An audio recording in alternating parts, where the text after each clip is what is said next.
Chapter 2. As Dumbledore stepped into the chamber, the two young men became statues. In that first breath of a moment, Malfoy's face carried the shadow of guilt, while Potter's held a flicker of hope mixed with a deep-seated sorrow. But swiftly, both their expressions hardened into skepticism, with Potter's evolving into fury. "You're wasting your time trying to trick us by pretending to be Dumbledore," Potter declared icily. "It's not earning you any points." James was taken aback by the disdain in Potter's gaze. Equally surprising was the quick conclusion that the real Dumbledore might be an imposter. Malfoy's refusal to meet anyone's gaze was also odd. James wished desperately for a better vantage to see the headmaster's reaction. "Rest assured, I am merely myself," said Dumbledore calmly. "Bugger off," Potter snapped. Sirius expressed disbelief in a noise that conveyed, "I can't believe anyone would dare tell Dumbledore off like that, and while in captivity, too." James mirrored with a sound suggesting, "I can't believe someone related to me just dismissed Dumbledore, and I'm both horrified and impressed." Without warning, Potter's glare shifted from Dumbledore to an unspectacular patch of wall. "Bloody hell," he muttered with irritation. "Should have been practicing all along." "Please excuse my inquiry," Dumbledore said pleasantly, interrupting James's attempt to decipher Potter's practice comment. "I meant only to ensure you were aware of who I am. Maybe a formal introduction was in order. I am Albus Dumbledore, headmaster of Hogwarts." "And I'm King of England," Potter snorted toward the wall. "Might I know your name?" Dumbledore inquired. Potter just smirked and rolled his eyes, leaving it to Malfoy to reply. "Playing dumb is a poor interrogation tactic," Malfoy critiqued. "I apologize if we have met before. It seems to have slipped my memory," Dumbledore replied with unshakable composure. Malfoy and Potter exchanged looks of incredulity. Potter's gaze returned to the wall and then meandered to Malfoy. "What sort of mind games do they teach you lot these days?" he whispered. "Disguising oneself as a deceased headmaster and playing ignorant isn't one of them," Malfoy muttered. Dumbledore twitched slightly at the term deceased headmaster, but retained his calm demeanor. "Clearly my visit has caused some unease," he observed. "Perhaps I might offer a conciliatory gesture by having a healer examine you? Perhaps you could remove these ropes as a goodwill act," Malfoy retorted. James imagined the twinkle in Dumbledore's eyes. "I'm afraid your allegiances remain uncertain. Nevertheless, a healer will indeed attend to you," said Dumbledore before leaving the room. Once the door closed, Dumbledore returned to where Sirius and James observed, sending a Patronus off, likely summoning a healer after all. "What on earth was that about?" Potter murmured. "I have no clue," Malfoy returned. "The audacity." "Save the dramatics," Malfoy hissed. "We have to work out who it was, then figure out where we are and plan our escape." "Fair point." Potter inhaled deeply a few times. "If no one in the Order would stoop that low, it's got to be your side." "Think again?" "Seems possible your side might if they felt cornered enough." "What are you insinuating?" Potter retorted. "Well, wasn't I trying to kill him last year?" Malfoy muttered, leaving James stunned. "An assassination attempt?" Potter made a dismissive sound. "I've told everyone you lowered your wand. If anyone's trying to taunt you with Dumbledore's image, it's your camp. You didn't accomplish what Voldemort demanded." "Damn," Malfoy swore. "But why aren't they targeting you?" "I'm not the one tormented by merely seeing him." "People know you had private meetings with him last year," Malfoy prodded, drawing a curious brow raise from Dumbledore, hinting he wasn't aware of these meetings. "There's interest in knowing your plans." "They think impersonating him might convince me he's miraculously risen, and I'd reveal our discussions?" "Not the brightest strategy," Malfoy admitted, "but some of the Dark Lord's followers might try it." Potter's eyes gleamed with mischief as he began to retort. "No, Potter," Malfoy demanded. Potter chuckled. "All right, then who could it be?" Someone high enough in the Dark Lord's circle entrusted with you, or an ambitious subordinate seeking status or revenge. So, basically anyone. Not everyone, Malfoy asserted. Was it a flawless impersonation of Dumbledore? So, like a transfiguration expert? You can't polyjuice into the deceased, can you? I meant they'd need calm demeanor and strong acting too, but yes, that's required. Anyone can pull off the amiable old man act briefly, Malfoy, Potter scoffed. Malfoy sighed. You've met my aunt. Yeah, not Bellatrix then.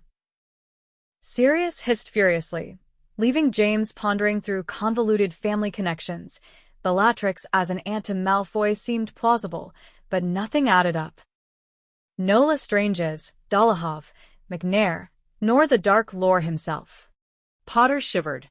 He would never. Malfoy gave Potter a peculiar look but carried on. Someone good at acting and transfiguration, yet foolish enough to attempt this farce. Pettigrew, Potter said, voice laced with chilling certainty. James feels his heart skip several beats. Surely he didn't mean that. Wait, never mind. Whoever he was, he's a legilimens too. Add it to the list. James exhales a trembling breath, sharing a look of shock with Sirius.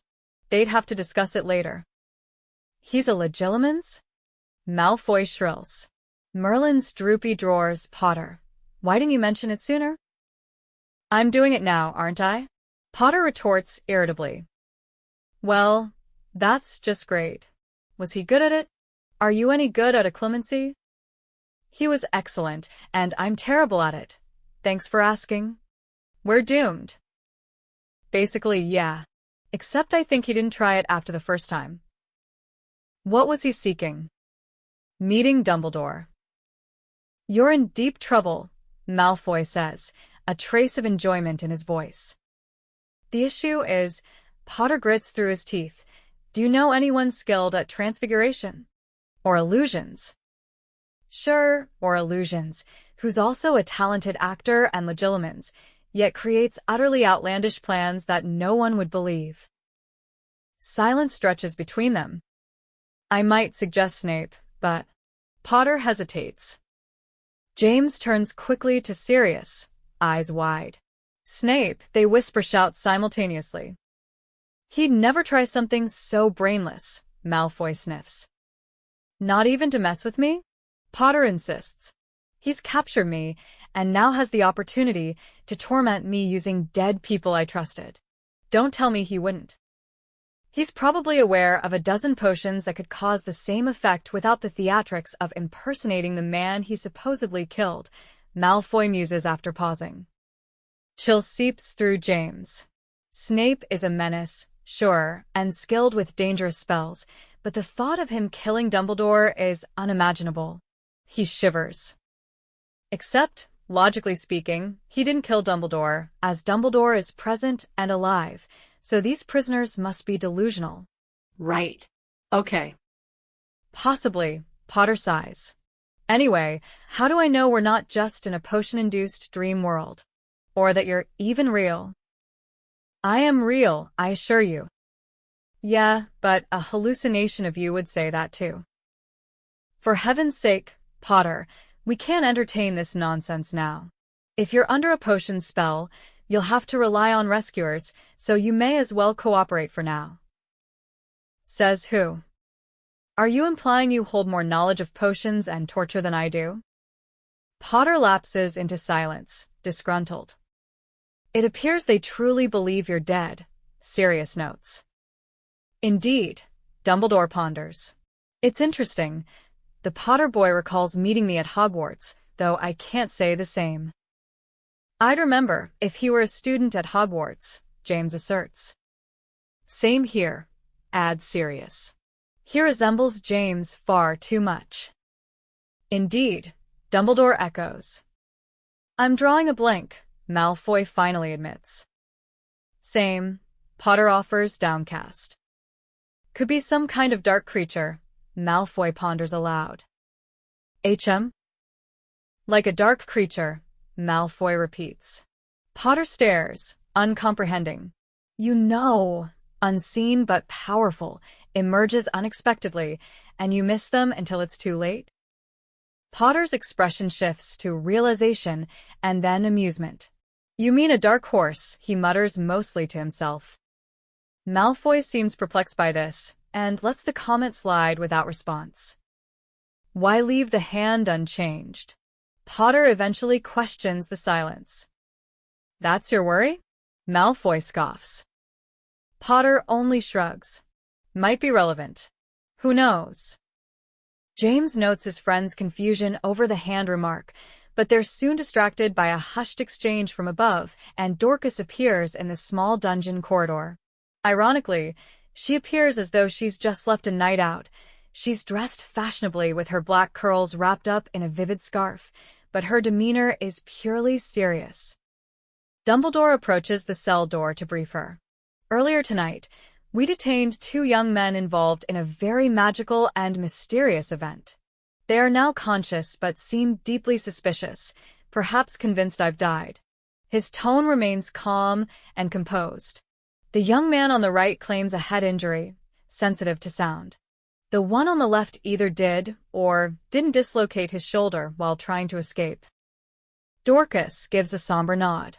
Do you deem them dangerous? Eyeing James and Sirius, she adds, do I need backup? While carefulness is wise, there's no sign of aggression. Lessening new encounters should help prevent overwhelming them, Dumbledore suggests. As Dorcas steps in with her medical kit, the trio take a step back. Both boys eye her warily, though Potter's gaze lingers with a touch of hesitant recognition. Hello, I'm Dorcas, your healer, Dorcas begins. Potter inhales sharply, his jaw clenched as he shakes his head at Malfoy's questioning look. Dorcas pauses but proceeds. Headmaster Dumbledore asked me to evaluate your condition. Healer Oats. I mean no harm, only to identify and treat injuries. Pointing her wand at Malfoy, he tenses, his face a mask of terror, laced with resignation, exactly how James imagined someone about to endure repeated torture would appear. He swallows hard. Dorcas, of course, isn't torturing him.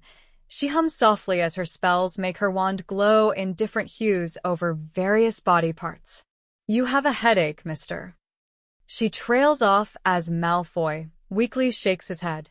Unfazed, she continues rummaging. Lucky you, I have the right tonics with me. Start with this to balance your brain chemistry. This second will mend any cellular damage. She proffers the vial to Malfoy's tightly closed lips. It's just medicine, I promise, she coaxes. He doesn't budge. Dorcas sighs. Under normal circumstances, you could refuse, but as a captive in this war, your well-being is required for our own accountability. So, drink voluntarily or I'll have to use magic, which isn't pleasant for conscious patients. Malfoy's lips remain pursed, so Dorcas taps the vials with her wand. Malfoy chokes and grimaces. Turning to Potter, she raises her wand. For a fleeting moment, Potter stiffens entirely, then struggles desperately against his restraints. Potter managed to wrench one arm free from both the ropes and its socket before Dorcas swiftly immobilized him with a flick of her wand. His stare was icy, although the rest of him remained paralyzed. My apologies, Dorcas declared, her tone devoid of sincerity. I assure you, curses are not on the agenda. She executed the same series of enchantments, resulting in an orange glow enveloping him and a vivid black and red aura erupting from his brow. Though James still couldn't see her visage, he was sure that each spell caused the tendons in Dorcas' neck to strain more visibly. At last, she placed her wand aside and sighed. Quite a predicament, she observed gently. Potter's glare only intensified. I'm just going to reset that shoulder for now. If we keep you longer, we'll need to address your malnutrition and perhaps inspect that scar on your forehead. For some inexplicable reason, Malfoy was overwhelmed with laughter. Check that scar on your head, he repeated, choking on his chuckles. Check that scar. While Dorcas scowled, she ignored him, tending to Potter by resetting his shoulder and tying him to the chair again. She finished the knot with a sharp twist of her wand and sternly advised him that injuring himself wouldn't help him escape this time, so for his sake, he shouldn't bother. She proceeded to slice open his sleeve, applied some bruise paste to his shoulder to alleviate the swelling, and used the remainder to dab his bruised cheek. Potter, helpless to resist, cross-eyed as her hand approached his face. Once she mended his garment, she lifted the body-bind spell, and Potter cursed after Dorcas until the door shut behind her. "What else did you uncover about Mr. Potter?" Dumbledore asked. Dorcas cast a glance at James. "Funny," she said. "He looks like you." James could only offer a hapless shrug. "He's suffering from significant malnutrition and a peculiar bone condition. That cut on his forehead is both recent and over 10 years old. It's both cursed and protective. I'd suggest consulting a specialist. I can't make heads or tails of it, but it doesn't seem to be worsening, and he doesn't seem to be in discomfort because of it. So, make of that what you will." Dumbledore thoughtfully stroked his beard. "And there are no potions altering their perceptions or behavior?" No. "Any deeply rooted mental disorders?" "None that are common, at least." "And no concealing magic on their appearances, right?" "Correct," Dorcas nodded. "Nor any tracking or latent transport spells, which I presume you already checked." "Indeed," Dumbledore confirmed. "Thank you for your assistance tonight. Hopefully, we won't require more healing soon." Dorcas nodded, stepping out. James turned back to the cell. To no one's surprise, a new argument was brewing. "Whatever that orange spell was, if it reacted to my whole body, then it's likely tricky to remove," Potter was saying, stepping near Panic. "That was the same spell she used on me, idiot. Except your whole body has issues, and she said you're undernourished, which is apparent to anyone with eyes that you've been nearly starving. Try roughing it in a tent for a year and see how your meals turn out, Malfoy." Potter snapped back. "We didn't have the luxury of obedient house elves serving us like you did. And what's the use of taking an elf from my father if you can't even get it to stew you a meal?" Malfoy sneered. "Don't bring up Dobby," Potter shouted in rage. "Dobby was free. He was my companion and content. Now he's gone. He gave his life saving us from your home, where he suffered for years under your family's cruelty. Don't speak of Dobby." "Merlin sucks," Sirius mumbled. "For Salazar's sake," Malfoy echoed, trying to recoil but unable to move. His eyes shut, possibly seeking calm. Potter, meanwhile, edged towards tears rather than fear, without much improvement. "Do Malfoys have an elf named Dobby?" James asked Sirius, hoping for some truth in the chaotic exchange. "How am I supposed to know?" Sirius muttered. "I detest the idea of pure-blood elves." James sighed. "Worth a try." "Just," Potter muttered, "let's not bring up Dobby anymore, okay? We still need to escape here." "Fine," Malfoy conceded cautiously. "Do you know that woman? The one acting like a Meadowitch?" "I know who she claims to be," Potter said, his voice serious. "Dorcas Meadows. They say Voldemort himself killed her during the last war." James struggled with this new piece of information until his mind refused more confusion. "What in Merlin's name is happening?" he whispered to Dumbledore. Dumbledore, still contemplating the detainees, was silent. James turned to Sirius. Sirius was fixated on the two boys, eyes darting between James and Potter with a glint of humor. "You know," he stated matter-of-factly, "that Potter lad is quite your doppelganger." "I noticed," James replied, bemused. "Except his eyes," Sirius added. "None of yours, not even your uncle, had green eyes like that." "Indeed. Potters get the wild hair and eyesight, but eye color. Uniqueness doesn't run in the lineage." "Not among Potters. But those brilliant green eyes aren't unfamiliar." James frowned at him, then at Potter, pondering the familiar eyes. Every glance at the door brought a reminder of something just out of reach. Oh, for Merlin's sake, Sirius sighed. You spent all your free hours during 4th to 6th year crafting prose about Evan's eyes, and now you can't recall them? James inhaled sharply, only to cough on it. But now that Sirius pointed it out, it was glaring. The boy had eyes identical in shade to Lily Evans. In their almond shape, too. Think this is what our children might look like, he murmured aloud. He wouldn't have realized he'd spoken, if not for Sirius smacking him smartly on the head. Don't be thick, prongs. That's a Potter lad with Evan's eyes and a Malfoy with a hint of Bellatrix. Evidently Hogwarts students, yet never seen by any of us, not even Dumbledore. They say they possess insights into the fate and timing of many individuals we are acquainted with. Think about it, my friend, and connect the dots. Thanks for listening. If you enjoyed this chapter, please hit the subscribe button and ring the bell to stay updated with more audiobooks. Happy listening!